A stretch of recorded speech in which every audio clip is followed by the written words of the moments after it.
Hi friends, today we are going to discuss guidelines for interstate arrest. पिछले कुछ लगातार कड़ियों में आपने सुप्रीम कोर्ट के लैंडमार्क जजमेंट्स पर निगाह डाली, जो एक मार्गदर्शन की तरह होते हैं। देखो, लेजिस्लेचर यानी विधायिका यानी एमएलएज, एमपीज हर सिचुएशन को विजुअलाइज नहीं कर सकते, हर पॉइंट पर लॉ बनाना काफी नहीं है। मगर ये देश तो लॉ से चलता है, आर्टिकल 13 के लॉ से, 368 के लॉ से या फिर आर्टिकल 254 कॉन्स्टिट्यूशन ऑफ इंडिया के लॉ से। मगर कई बार लेजिस्लेचर जब विजुअलाइज न कर पाए तो इस देश में ब्रह्मा, विष्णु, महेश में जो ब्रह्मा है जिसका काम न्याय देने का है, वो विधाता बन जाता है और कानून बनाता है। आर्टिकल 141, 142 ये पावर देता है, read with article 32 of constitution of India कि सुप्रीम कोर्ट जो भी बोलती है, गाइडलाइन ले डाउन करती है, वो जब तक इस देश में कानून नहीं है तो उस पॉइंट पर वो कानून का काम करती है। हम आने वाली अपनी सारी वीडियोस में बताएंगे कि सुप्रीम कोर्ट के किस जजमेंट के बाद अब केवल कोर्ट की प्रोसीडिंग की लाइव स्ट्रीमिंग ही नहीं होगी, यानी कि ऑनलाइन आम आदमी भी राज्यसभा के चैनल्स की तरह कोर्ट के भी काम को देख सकेगा, बल्कि लाइव स्ट्रीमिंग एक सुप्रीम कोर्ट की, ट्रायल कोर्ट की तो होगी ही। हर थाने में सीसीटीवी इंस्टॉल होंगे ताकि कोई टॉर्चर ना हो सके, जैसे कि जो भागलपुर में गंगा मूवी के थ्रू अजय देवगन के तहत हमने समझा कि आंख में एसिड भी डाला जा सकता है। दोस्तों, ये गाइडलाइंस इतनी इम्पोर्टेंट है कि as a legal stakeholder, चाहे आप पीएलबी हैं, चाहे लॉयर, चाहे पैनल लॉयर, काउंसलर, चाहे जज, चाहे प्रोसिक्यूटर, चाहे एक सिविक सोसाइटी, यह सब के लिए बहुत इम्पोर्टेंट है।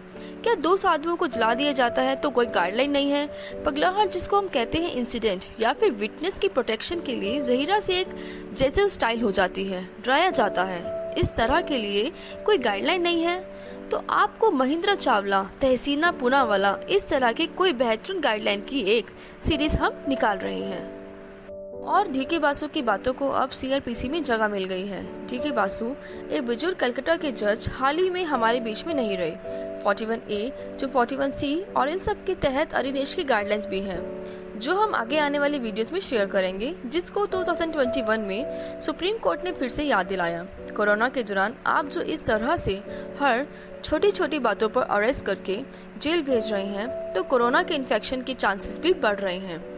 तो वो गाइडलाइंस क्या है, पैरोल क्या होता है, जुडिशियल कस्टडी और पुलिस कस्टडी में क्या फर्क होता है, डीके बासु की सारी बातें सेक्शन 56, 57 सीआरपीसी का क्या कोई लिंक आर्टिकल 22 के साथ है? इसलिए 24 घंटे से बियॉन्ड आपको पुलिस हिरासत में नहीं रख सकती। अगर रखती है तो 220 इंडियन पैनल कोड में वो एक ऑफेंस हो जाता है। जी दोस्तों, इस बैकग्राउंड में अब मैं आपको आज दिल्ली हाई कोर्ट की एक लैंडमार्क जजमेंट, जिसमें कि दिल्ली हाई कोर्ट की जजमेंट पूरे भारत में लॉ नहीं बनाती, लेकिन वो दिल्ली में लॉ का रूप ले लेती है और भारत में उसकी वैल्यू जरूर होती है, और इसलिए ये गाइडलाइंस बहुत इंपॉर्टेंट है। आपने निपुण सक्सेना से लेकर कई चीजें देखी। आज मैं आपको सेक्शन 48, सेक्शन 60, 70, 57 और 167 सीआरपीसी की बात बताता हूँ। इवन एनडीपीएस एक्ट में भी आप ये देख सकते हैं कि बिल्कुल फिल्मी स्टाइल में आप एक बंदे का बतौर पुलिस, एक चोर का, एक क्रिमिनल का पीछा करते हुए दीवार, शीशा सब तोड़ते हुए दूसरे शहर तक भी जा सकते हैं। यानी हरियाणा में क्राइम हुआ है और वो भागकर सोलन आ गया, मीन्स हिमाचल आ गया, तो आप वहां तक पीछा कर सकते हैं। लेकिन ऐसा करते समय पुलिस वाले सीआरपीसी के कई इंपॉर्टेंट प्रोविजन को नजरअंदाज करते हैं। 78, 79 का पता जुडिशनल मजिस्ट्रेट को भी नहीं होता कि पुलिस डायरी क्या होती है। और आप यार हरियाणा के बंदे हो और आप भागते भागते मद्रास पहुंच गए, तो वहां तो आपको मद्रासी ही नहीं आती, आप पढ़ लिख नहीं सकते। अगर एक चंडीगढ़ के जज साहब को आंध्र प्रदेश के एक्यूज को बुलाना हो तो वो कैसे होगा अगर आप लोकल पुलिस को भेज देंगे? अगर आप लॉयर हैं और आपके क्लाइंट के साथ ऐसी वॉल्यूशन हो तो आप तुरंत इस Sandeep versus state and city of Delhi, ये जो संदीप का केस है, इसमें जस्टिस एसपी गर्ग कमेटी की बातों को लेकर इंटरस्टेट मीन्स एक स्टेट से दूसरे स्टेट की गाइडलाइंस को बताया गया था कि किन किन बातों का ध्यान रखना है अगर वो देश छोड़कर चला जाए, लाइक नेपाल चला जाए या दुबई चला जाए। फिर एक्सटर्नल अफेयर मिनिस्ट्री और जिसको बोलते हैं मिनिस्ट्री ऑफ एक्सटर्नल अफेयर, साथ में एक्स्ट्राडिशन ट्रीटी और ये yellow corner notice, red corner notice, ये सब चीज़ें क्या हैं इसको हम कभी और समझेंगे। दाऊद इब्राहिम का केस क्या था, संजय दत्त का केस क्या था, ये हम कभी और समझेंगे। आज के इस वीडियो में हम guidelines for interstate arrest Sandeep case versus state and city of Delhi 2020 Delhi high court को डिस्कस करेंगे। जैसे कि हमने बताया, justice SP Garg committee had given the following detailed suggestions as to protocol to be followed by the police in the event of interstate arrest. So, one by one we are going to discuss these suggestions or guidelines. So, let's start the video. So first guideline is police officer को case assign करने के बाद case की further investigation के लिए state या union territory से बाहर जाने के लिए in case of urgency return या फिर फोन पर हायर या सुपीरियर ऑफिसर की प्रायर परमिशन लेनी चाहिए। In a case when the police officers decides to effect an arrest, तो उस पुलिस ऑफिसर को अरेस्ट करने के सभी फैक्ट्स एंड रीजंस को रिटर्न में रिकॉर्ड करना चाहिए, जिससे यह सेटिस्फेक्शन हो कि इन्वेस्टिगेशन के पर्पज से अरेस्ट करना बहुत ज़रूरी है। एट फर्स्ट इंस्टांस उन्हें न्यायिक मजिस्ट्रेट को सेक्शन 78 और 79 सीआरपीसी के अंडर अरेस्ट और सर्च वारंट्स की तलाशी करनी चाहिए। इमरजेंट केसेस को छोड़कर अरेस्ट और सर्च वारंट्स में टाइम लगने से अक्यूज के भागने और एविडेंस को मिटाने की पॉसिबिलिटी बढ़ जाती है, जो कि सर्च और अरेस्ट वारंट के पर्पस को डिफीट करती है। अगर पुलिस ऑफिसर अरेस्ट और सर्च वारंट्स के बिना अदर स्टेट्स को विजिट करते हैं तो उस पुलिस ऑफिसर को उस विजिट को कंपेल करने के सभी रीजंस को रिकॉर्ड करना चाहिए। Before proceeding outside the state means state से बाहर जाने के लिए आगे बढ़ने से पहले पुलिस ऑफिसर्स को अपनी पुलिस स्टेशन की डेली डायरी में कॉम्प्रिहेंसिव डिपार्चर एंट्री को रिकॉर्ड करना होगा। इसमें पुलिस ऑफिसर्स और उनके साथ आए सभी प्राइवेट इंडिविजुअल्स के नाम, vehicle number, purpose of visit, place of visit, time and date of departure, यह सब होना चाहिए। अगर संभावित गिरफ्तारी एक महिला की है तो एक लेडी पुलिस ऑफिसर को टीम का पार्ट बनाया जाएगा। सभी पुलिस ऑफिसर्स अपने आइडेंटिटी कार्ड को अपने साथ ले जाएं। टीम के सभी पुलिस ऑफिसर्स यूनिफॉर्म में होने चाहिए, जिन पर उनके नाम का एक accurate, visible and clean tag उनके डेजिग्नेशन के साथ लगा हो। अदर स्टेट को विजिट करने से पहले पुलिस ऑफिसर को उस लोकल पुलिस स्टेशन से कांटेक्ट एस्टैब्लिश करने का प्रयास करना चाहिए जिसके जोन एरिया में वह इन्वेस्टिगेशन के लिए जा रहा है। पुलिस ऑफिसर को अपने साथ कंप्लेंट या एफआईआर और अदर डॉक्यूमेंट्स की कॉपीज को उस स्टेट लैंग्वेज में ट्रांसलेट कर ले जाना चाहिए जिस स्टेट में वो विजिट करना चाहता है। डेस्टिनेशन प्लेस पर पहुंचने के बाद पुलिस ऑफिसर को सहायता और सहयोग लेने के लिए कंसर्न पुलिस स्टेशन को अपने विजिट के पर्पस के बारे में इन्फॉर्म करना होगा। कंसर्न एसएचओ को उसे सभी लीगल असिस्टेंस प्रोवाइड करनी चाहिए। Entry of this affect must be made at the set police station. Investigation spot पर पहुंचने के बाद ये सर्च करने की कार्रवाई सेक्शन 100 सीआरपीसी के अंडर स्ट्रिक्टली वे से डिटरमाइन प्रोसीजर के अनुपालन में कंडक्शन किया जाना चाहिए। नेक्स्ट गाइडलाइन इज नेबरहुड से इंडिपेंडेंट पब्लिक गवाहों में शामिल होने के लिए सभी एफर्ट किए जाने चाहिए। In case of arrest police officer को section 41A, 41B and section 50 and 51 CRPC के अंडर प्रोसीजर को फॉलो करना चाहिए। पुलिस द्वारा दी गई अरेस्ट की process D K Basu case supra में दिए गए गाइडलाइंस और सीआरपीसी के प्रोविजंस के कंप्लायंस मींस अनुपालन में होनी चाहिए। डीके बासु केस में दी गई गाइडलाइंस में ये डीके बासु जी कौन है? डीके बासु वो एक बुजुर्ग कलकत्ता के जज हाल ही में हमारे बीच में नहीं रहे। तो वो कौन थे जो लैंडमार्क जजमेंट सीआरपीसी जब जिस चीज पर साइलेंट थी तब डीके बासु पहुंचे और उन्होंने DK Basu versus state of West Bengal में दस्तखत दिया और इतनी बुजुर्ग अवस्था में भी उन्होंने वापस अभी दस्तखत दिया।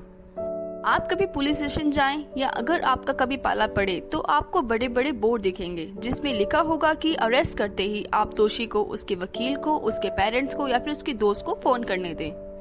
ये सारे अधिकार सीआरपीसी में नहीं थे और उसको सुप्रीम कोर्ट की गाइडलाइंस के तहत बोर्ड पर लगाना पड़ा। Next guideline is arrested person को स्टेट से बाहर ले जाने से पहले उस पर्सन को अपने लॉयर से कंसल्ट करने की अपॉर्चुनिटी दी जानी चाहिए। लौटते समय पुलिस ऑफिसर को लोकल पुलिस स्टेशन को विजिट करना होगा और जिस अरेस्टेड पर्सन को स्टेट से बाहर ले जाया जा रहा है उसका नेम, एड्रेस, कोई रिटर्न स्टेटमेंट या इन्वेस्टिगेशन में कोई भी आर्टिकल रिकवर किया गया है तो सबकी एंट्री डेली डायरी में रिकॉर्ड करनी होगी।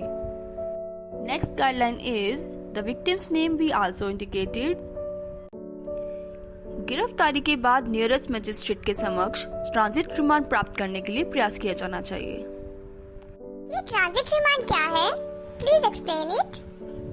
आपने दिशा रवि फार्मर बिल की कंट्रोवर्सी में देखा कि आप क्राइम करते हो मान लो दिल्ली में और छुपकर बैठ जाते हो पंजाब में, तो दिल्ली में एफआईआर दर्ज हो जाती है, तो पुलिस तहकीकात करने के लिए एक्यूज को अरेस्ट तो करना पड़ेगा ही, पर वो तो छुपा बैठा है पंजाब में। तो आपने पंजाब में अरेस्ट किया तो आपके पास तो 24 घंटे ही हैं, उसके बाद तो आपको इलाका मजिस्ट्रेट या दिल्ली के मेट्रोपॉलिटन मजिस्ट्रेट या मजिस्ट्रेट साहब के पास ही जाना पड़ेगा ताकि आप फर्दर डिटेंशन को ऑथोराइज कर सको, क्योंकि 24 घंटे में तो कोई तहकीकात खत्म नहीं हो सकती। और खासकर इतने टूल किट के फार्मर बिल्स की कंट्रोवर्सी, दिशा रवि, जैकूब, ये सारे केसेस में तो आप मजिस्ट्रेट के पास कैसे जाओगे? आप तो ऑलरेडी बैठे हो पंजाब में, तो आप एक्यूज को अरेस्ट करते ही पंजाब के मजिस्ट्रेट के पास कैसे लेकर जाए और वहां से ट्रांजिट रिमांड ले, और फिर ट्रांसफर के दौरान जो आपके 2-3 दिन लग जाएंगे। अब दिल्ली तो फिर भी आपके पास है, मद्रास छुपकर बैठ गया तो आपके तो 3 दिन लग जाएंगे ट्रेन में। एरोप्लेन का तो पैसा है नहीं टैक्स में हमारी सरकार के पास, तो अगर आपको ट्रेन से आना पड़ रहा है तो 3 दिन तो आपके वहीं खत्म हो गए, तो आप तो अपनी जॉब गंवा दोगे। इसलिए ट्रांजिट रिमांड लिया जाता है। फिर एंटीसिपेटरी बेल। अब आपको डर है कि पंजाब में कि दिल्ली की पुलिस तो मुझे पकड़ने आ रही है, और आप पहुंच के दिल्ली के ही मजिस्ट्रेट के पास। नॉर्मली एंटीसिपेटरी बेल तो नहीं दे सकते, वहां के दिल्ली का जज ही देगा जहां एफआईआर लॉज है, मगर ऐसे केसेस में एंटीसिपेटरी बेल भी मिल जाती है।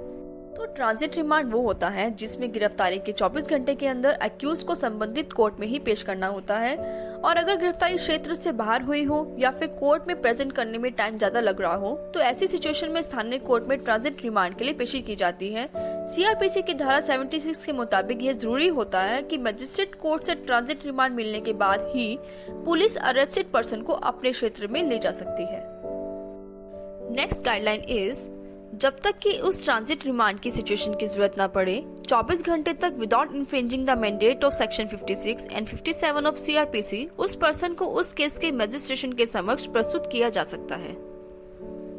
मजिस्ट्रेट जिसके समक्ष गिरफ्तारी की गई है को अपने माइंड को केस के सभी फैक्ट्स पर अप्लाई करना चाहिए और मैकेनिकली वे से ट्रांजिट रिमांड नहीं देना चाहिए।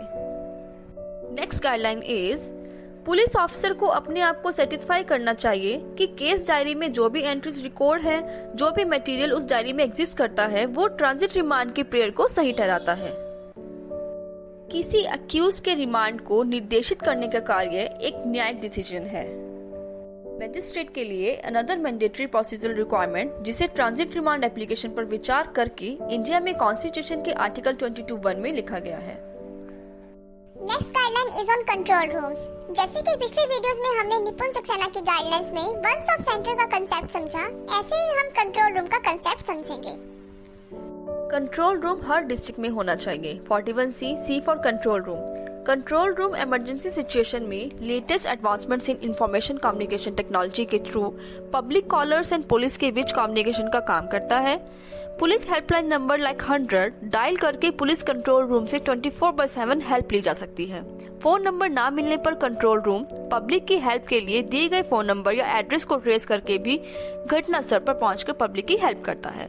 कंट्रोल रूम हर तरह से पब्लिक की हेल्प करता है। इवन कुछ एप्स भी बनाई गई हैं जिसमें आपके फोन नंबर या लोकेशन को ट्रेस करके control room nearest police station को इन्फॉर्म करेगा और जल्द से जल्द कम से कम टाइम में वहां आने का प्रयास करेगा। नेक्स्ट गाइडलाइन इज, अरेस्ट किए गए लोगों के नाम, एड्रेस और अरेस्ट करने वाले पुलिस ऑफिसर्स के डेजिग्नेशन को डिस्प्ले किया जाएगा। स्टेट लेवल पर कंट्रोल रूम्स को अरेस्ट किए गए पर्सन्स की डिटेल्स कलेक्ट करनी चाहिए। पुलिस ऑफिसर को उस स्पॉट पर की गई सभी प्रोसीडिंग्स को रिकॉर्ड करना चाहिए और एक अरेस्ट मेमो मींस गिरफ्तारी ज्ञापन तैयार करना होगा जिसमें time and date of arrest and उस रिलेटिव या फ्रेंड का नेम हो जिसे अरेस्ट होने के बारे में इंटीमेट किया गया हो। Next guideline is, police officer को गिरफ्तारी के सभी रीजंस को रिवील करना चाहिए, जैसे कि अरेस्टेड पर्सन को उसकी स्टेट से बाहर ऐसे प्लेस पर ले जाना है जहां शायद उसका कोई भी नॉन पर्सन ना हो या फिर कोई भी परिचित ना हो, तो उसे अपनी फैमिली मेंबर या किसी नॉन पर्सन को उसके साथ रहने की परमिशन दी जा सकती है जब तक कि उसको मजिस्ट्रेट के सामने पेश ना किया जा सके। Such family member would be able to arrange legal assistance for him. किसी भी केस में अरेस्टेड पर्सन को जर्नी टाइम को छोड़कर गिरफ्तारी की डेट से 24 घंटे के अंदर न्यायिक मजिस्ट्रेट के सामने पेश किया जाना चाहिए, so that arrest of such person and his detention, if necessary, may be justified by a judicial order. Next guideline is Section 57 CRPC के अंडर 24 आवर्स की निर्धारित अवधि इज द आउटरमोस्ट लिमिट, जिसके बाहर किसी व्यक्ति को पुलिस हिरासत में नहीं रखा जा सकता। On arrival at the police station, police officer को रिकॉर्ड में अपनी अराइवल एंट्री बनानी चाहिए और उसके द्वारा की गई इन्वेस्टिगेशन, अरेस्टेड पर्सन और जो आर्टिकल वहां से रिकवर किए हैं उन सभी की डिटेल्स रिकॉर्ड में स्पेसिफाई करनी चाहिए। पुलिस ऑफिसर को अपने सीनियर पुलिस ऑफिसर या SHO को इसके बारे में इमीडिएटली इन्फॉर्म करना चाहिए। सुपीरियर पुलिस ऑफिसर इस तरह की इन्वेस्टिगेशन पर्सनली सुपरवाइज करेगा। Next guideline is during custody physical torture की पॉसिबिलिटी से बचने के लिए गिरफ्तारी के तुरंत बाद मेडिकल एग्जामिनेशन कराई जाए। इन्वेस्टिगेशन ऑफिसर को उसके द्वारा की गई सारी इन्वेस्टिगेशन को इंडिकेट करते हुए एक complete and comprehensive case diary बनाए रखनी चाहिए। ट्रांसपोर्टेशन के लिए यूज व्हीकल्स की एक log book with signature maintain करनी चाहिए। इन्वेस्टिगेशन ऑफिसर को लॉग बुक में यह भी स्पेसिफाई करना चाहिए कि यूज व्हीकल ऑफिशियल था या प्राइवेट। ड्राइवर के नेम के साथ साथ व्हीकल का अरेंज किसने किया था यह भी लॉग बुक में स्पेसिफाई करना चाहिए। जहां तक पॉसिबल हो ट्रांसपोर्टेशन के लिए सिर्फ ऑफिशियल व्हीकल का ही यूज किया जाना चाहिए। Commissioner of police, central government and ministry of home affair को सभी सुटेबल असिस्टेंस प्रोवाइड करने के लिए पुलिस ऑफिसर के लिए सुटेबल गाइडलाइंस तैयार करनी चाहिए। रूल्स एंड गाइडलाइंस का पालन करने में फेल होने पर पुलिस ऑफिसर को डिपार्टमेंटल एक्शन के साथ साथ कोर्ट के डिसरिस्पेक्ट के लिए रिस्पॉन्सिबल ठहराया जाना चाहिए। पब्लिक प्रोसिक्यूटर को at the time of seeking transit remand अपने स्टेट में आने वाले पुलिस ऑफिसर को रिक्वायर्ड असिस्टेंस प्रोवाइड करनी चाहिए। डिलिंक्वेंट पुलिस ऑफिसर को by the way of strict liability means सख्त कानून के माध्यम से पब्लिक लॉ के अंडर कंपनसेशन देने का निर्देश दिया जा सकता है। Thanks for watching the video, जिसमें आज हमने जस्टिस SP गर्ग कमेटी द्वारा इंटरस्टेट अरेस्ट के टाइम पर पुलिस को जो प्रोटोकॉल्स फॉलो करने चाहिए उन सबको डिस्कस किया है।